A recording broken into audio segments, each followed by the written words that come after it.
Mes souvenirs les plus marquants, c'est que au début de mon arrivée ici en Belgique, je suis rentré, comme je l'ai dit déjà plusieurs fois, un dimanche après-midi ici à Cour de Saint-Étienne, et lundi matin, j'étais déjà dans le travail à l'usine Enrico.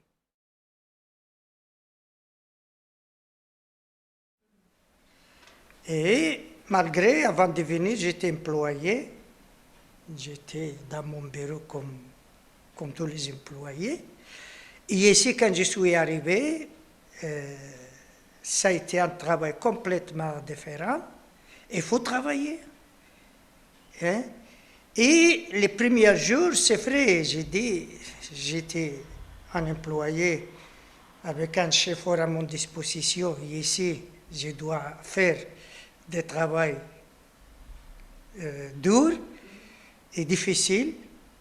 Je supportais ça. Et après, j'étais habitué.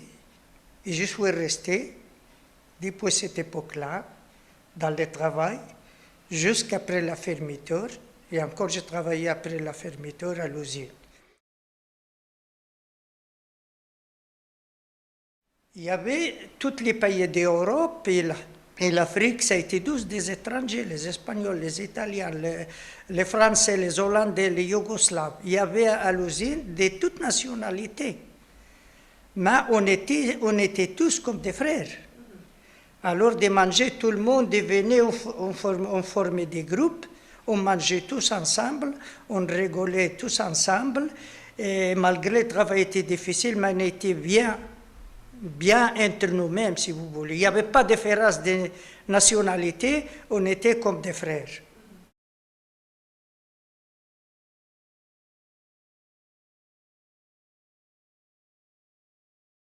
Et les jours de fermeture de l'usine, j'ai travaillé ces jours-là après-midi.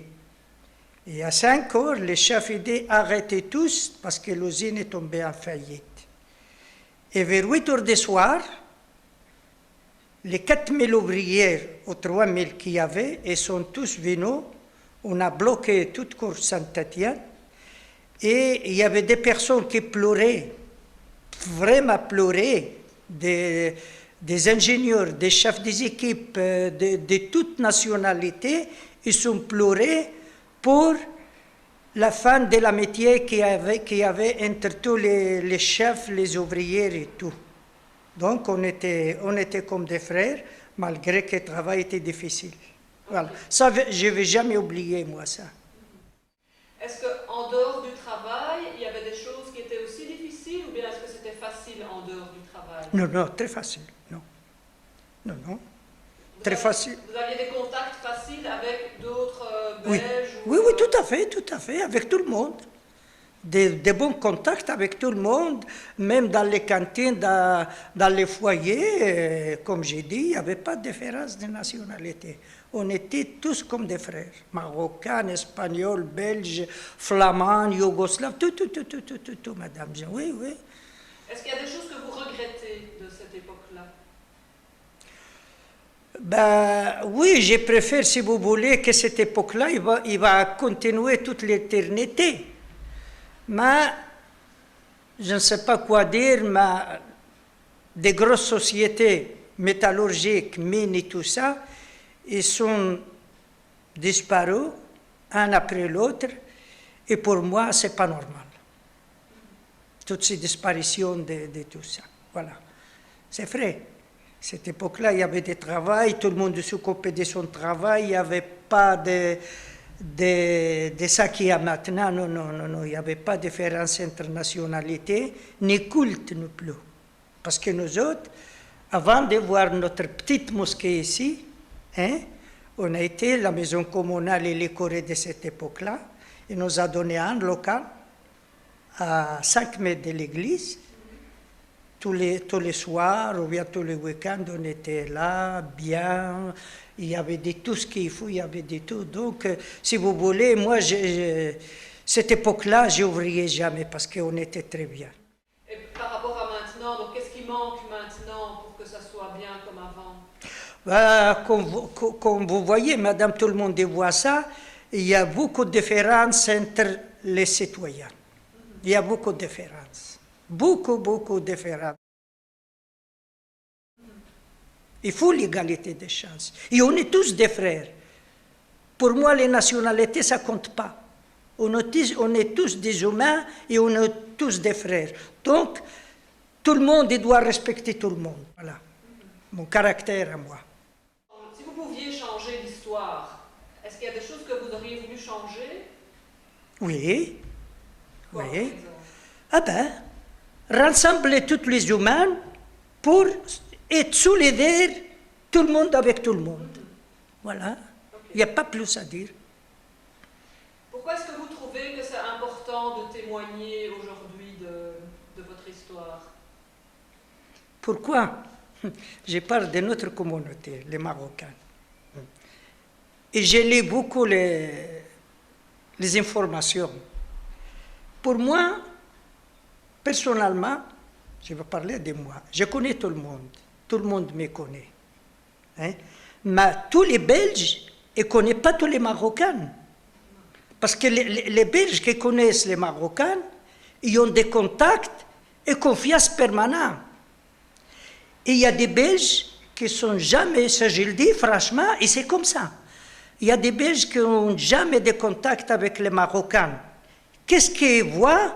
La presse, les journalistes. Hein? Et vous savez bien que les journalistes, j'ai déjà remarqué plusieurs fois, les journalistes, ils disent n'importe quoi. Ils ne disent pas la vraie vérité, pas la vérité seulement. Ils ne disent pas la vraie vérité. Alors, vous voyez bien, si un Belge ne connaît pas les habitudes des Marocains, il ne connaît pas les caractères, quand on voit quelque chose dans les journaux, madame, je ne suis pas contre cette personne-là, parce qu'il va recoller en arrière quand on voit dans les journaux. Ça que je rapproche aux journalistes, c'est vrai. Chaque journaliste, il a le droit de faire son métier. Mais pas à tous, parce que je connais des journalistes qui sont très corrects. Mais ce que je demande à tous les journalistes, de faire des travail correct et réalité. Comment est-ce que vous voyez l'avenir? L'avenir, je crois que tout doucement, ça va améliorer. Vous auriez envie de dire quoi aux jeunes d'aujourd'hui, de votre communauté et aux jeunes belges? Ben, écoutez, madame, la communauté que je connais, d'ailleurs j'ai habité toujours ici dans les régions Kourd-Saint-Étienne et Outini, mais ce que je veux dire à tout le monde, et tout le monde voit la communauté marocaine de Kourd-Saint-Étienne et Outini. On a déjà un demi-siècle ici. On a vu les premières, on est arrivé il y a déjà un demi-siècle. Et on n'a jamais fait de problème. On n'a jamais de problème. On n'a jamais fait de quelque chose qui n'est pas normal. C'est vrai, il y a quelque chose, c'est très rare qu'il y ait des petits conflits comme ça.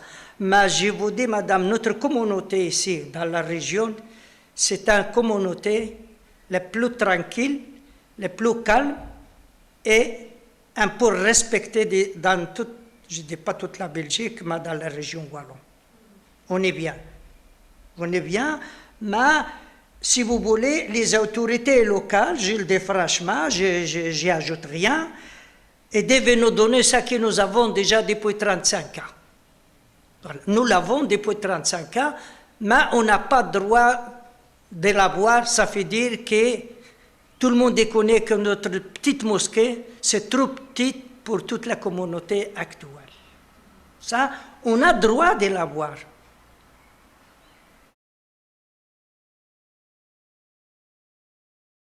Je suis arrivé en Belgique fin décembre 1987. Oui, vous aviez quel âge? J'avais 16 ans, 16 et quelques mois. Voilà. C'est vos parents qui sont venus ici? Ils sont venus pour quelle raison? Pour travailler ou C'était mon père qui est venu dans les années 70 pour travailler. Avant de venir en Belgique, il était en Corse. Et puis, bon, il est venu en Belgique. La Belgique, c'est quand même mieux que la Corse. Moi, je suis né dans une région au Maroc, c'est une région d'immigration. L'immigration, ça existait depuis toujours. D'ailleurs, il y avait l'immigration vers l'Algérie pendant la colonisation. Et puis, quand j'ai grandi dans mon petit village, tous les pères, et tout, ils étaient à l'étranger, quoi. Les enfants et leurs mamans, ils sont restés dans le village. Ah, voilà. Tout, je suis arrivé à Bruxelles nationale. Bon, c'était bien, ça va, il n'y avait pas de problème. Et puis une semaine, c'était les vacances de Noël. Et puis une semaine après, je suis rentré à l'école. Là, c'était un peu difficile parce que je parlais pas bien français. On nous apprenait le français au Maroc, mais c'était de la théorie, il n'y avait pas de pratique. Déjà, on parlait pas bien l'arabe, alors parce que nous sommes des berbères. Alors, le français, je viens d'une région qui a été colonisée par les Espagnols, c'est-à-dire que la langue française, c'était pas une langue à l'époque parlée. Ben, justement, il y avait ce problème de français. Bon, je parlais quelques mots, je comprenais pas vite. C'est surtout ce problème-là, parce que j'étais avec des jeunes comme moi, 15, 16, bon, on se moquait de moi, parce que je parlais pas bien français. Mais sinon, le reste, ça va, quoi. Est-ce que les jeunes belges étaient accueillants ou pas? Les professeurs, oui, mais pas les élèves. Les élèves n'étaient pas gentils. Pas vraiment, certes, enfin, pas vraiment. Pas vraiment. Est-ce que j'ai une place ou pas en Belgique? Ça, je ne sais pas vous répondre, mais il faut faire sa place, quoi. Il faut l'arracher s'il faut. Il faut l'arracher. Il faut l'arracher, et surtout pour nos enfants. Parce que, Tu peux expliquer un peu ça? parce que moi, j'ai 3 enfants. Je ne pense pas qu'ils vont retourner un jour au Maroc.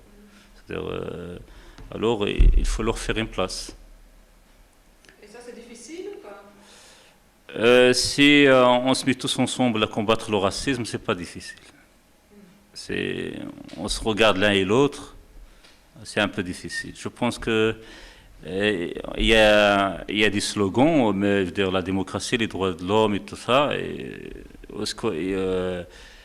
Est-ce qu'on respecte vraiment les droits de l'homme ou on les respecte pas? On ne peut pas être à la moitié, c'est ça. On doit dire que les gens qui dirigent le pays, ils doivent être vraiment justes envers tout le monde. Chacun ce qu'il veut. Voilà.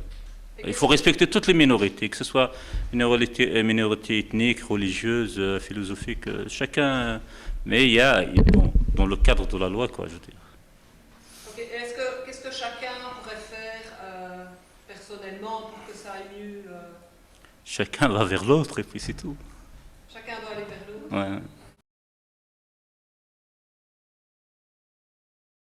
Donc, je m'appelle Harold Myriam, j'ai 30 ans, je suis assistante sociale, mariée et 2 enfants. Actuellement en dispense et à la recherche d'un emploi. Est-ce que tu peux nous parler de la venue de tes grands-parents du Maroc? Donc, c'est mon grand-père qui est arrivé ici en 63. Il est arrivé d'abord à Anvers.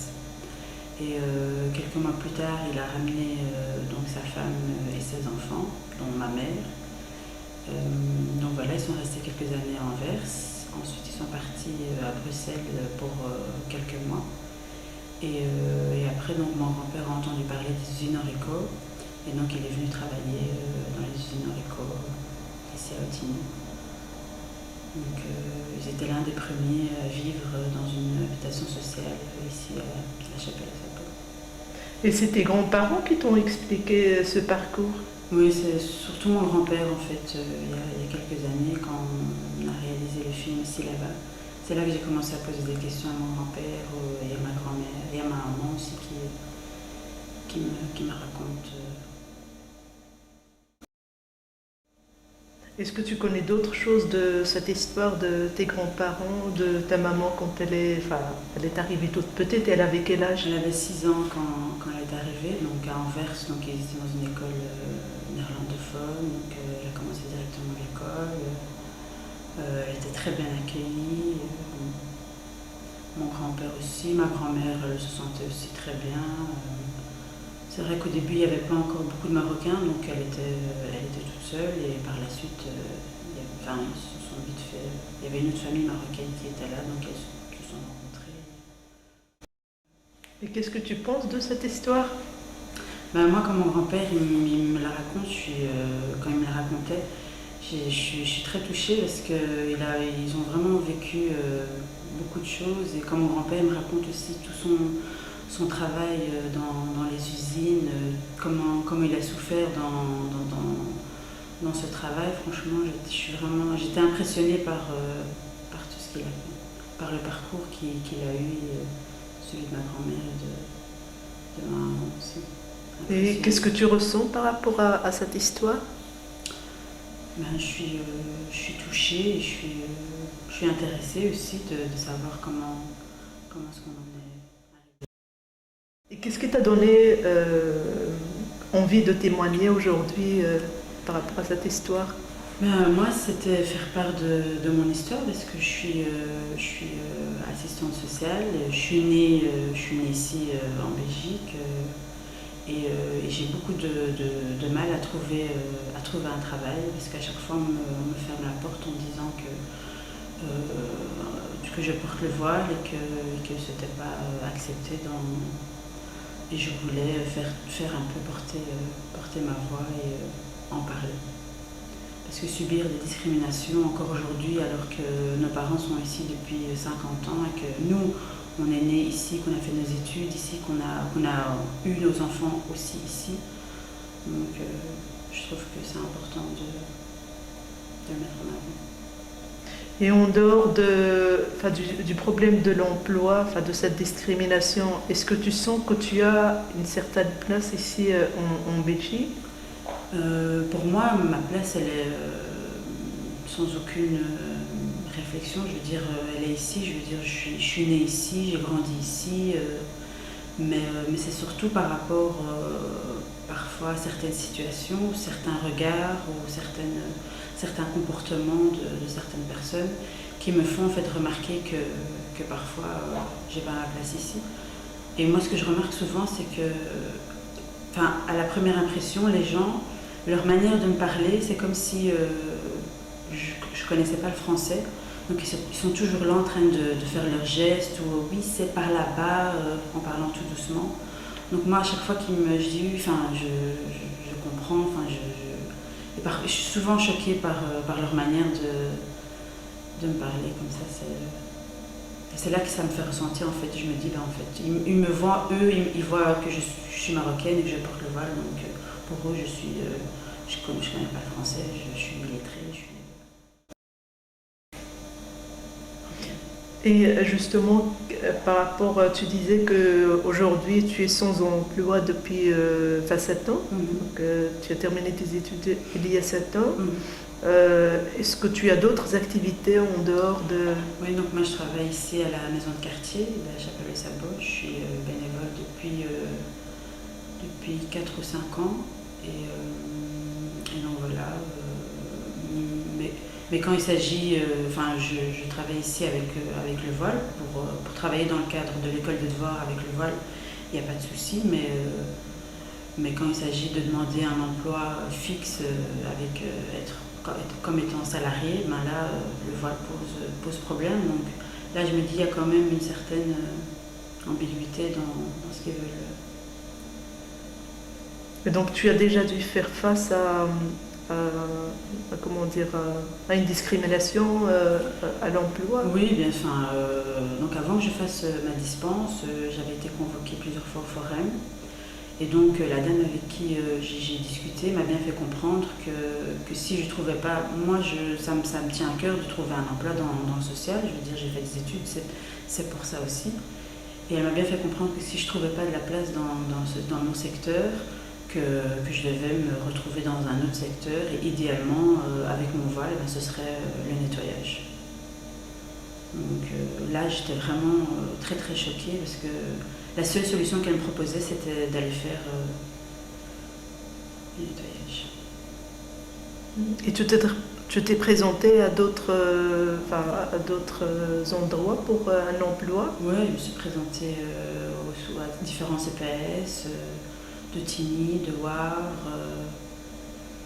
à beaucoup de... Et à chaque fois, c'est service public, à chaque fois, c'est le voile pose problème. Et on me le dit clairement lors de l'entretien d'embauche, est-ce que vous êtes prête à enlever votre voile? Et quand je dis que non, je préférais le garder, ben, on sent bien qu'il y a... Et avec toute cette histoire de ta famille, de tes grands-parents, de ta maman qui a été scolarisée ici, tu es née ici et aujourd'hui tu es maman de 2 enfants, comment est-ce que tu vois ton avenir et celui de tes enfants? Ben, moi, sincèrement, j'ai peur pour mes enfants. Parce que je me dis, si aujourd'hui, encore après 50 ans, il y a beaucoup de mentalités ne veulent pas changer, je me dis que dans quelques années, ben, pour mes enfants, ce sera la même chose. Parce que même si au niveau de la législation, ça pourrait éventuellement changer, mais les mentalités, c'est difficile à modifier. Et tu vois des pistes pour justement pour le changement des mentalités? Ben oui, non, c'est sûr que via l'éducation permanente et le travail social, je suis sûre qu'avec avec ce genre de travail, on peut très bien faire changer, mais j'ai envie de dire difficilement. Tu es un peu pessimiste. Un peu, oui. Ben, merci Myriam.